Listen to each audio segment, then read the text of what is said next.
Then he returned to the disciples and said to them, "Are you still sleeping and resting? Look, the hour has come, and the Son of Man is delivered into the hands of sinners. Rise, let us go. Here comes my betrayer." While he was still speaking, Judas, one of the 12, arrived. With him was a large crowd armed with swords and clubs, sent from the chief priests and the elders of the people.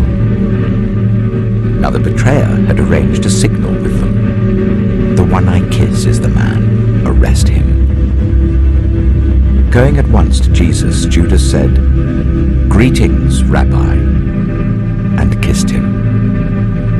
Jesus replied, "Do what you came for, friend." Then the men stepped forward, seized Jesus, and arrested him.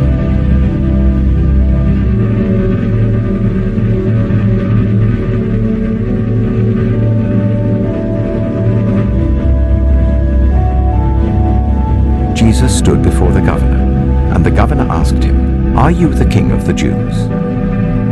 "You have said so," Jesus replied. Then Pilate asked him, "Don't you hear the testimony they're bringing against you?" But Jesus made no reply, not even to a single charge, to the great amazement of the governor. "Do you refuse to speak to me?" Pilate said. "Don't you realize I have power either to free you or to crucify you?" Jesus answered, "You would have no power over me if it were not given to you from above. Therefore the one who handed me over to you is guilty of a greater sin." "Which of the two do you want me to release to you?" asked the governor. "Barabbas," they answered. "What shall I do then with Jesus, who is called the Messiah?" Pilate asked. They all answered, "Crucify him." "Why? What crime has he committed?" asked Pilate.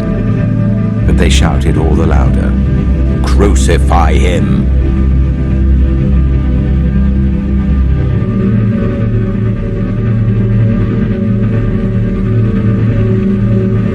Then the governor's soldiers took Jesus into the praetorium and gathered the whole company of soldiers round him. They stripped him and put a scarlet robe on him, and then twisted together a crown of thorns and set it on his head. They put a staff in his right hand.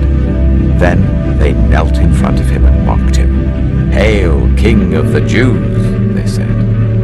They spat on him and took the staff and struck him on the head again and again. After they had mocked him, they took off the robe and put his own clothes on him. Then they led him away to crucify him.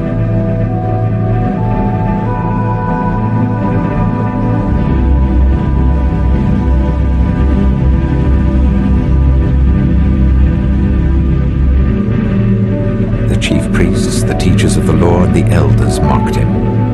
"He saved others," they said, "but he can't save himself. He's the King of Israel. Let him come down now from the cross, and we will believe in him. He trusts in God. Let God rescue him now, if he wants him. For he said, 'I am the Son of God.'" About 3 in the afternoon, Jesus cried out in a loud voice, my God, why have you forsaken me?" When some of those standing there heard this, they said, "He's calling Elijah." "Now leave him alone. Let's see if Elijah comes to save him." And when Jesus had cried out again in a loud voice, he gave up his spirit.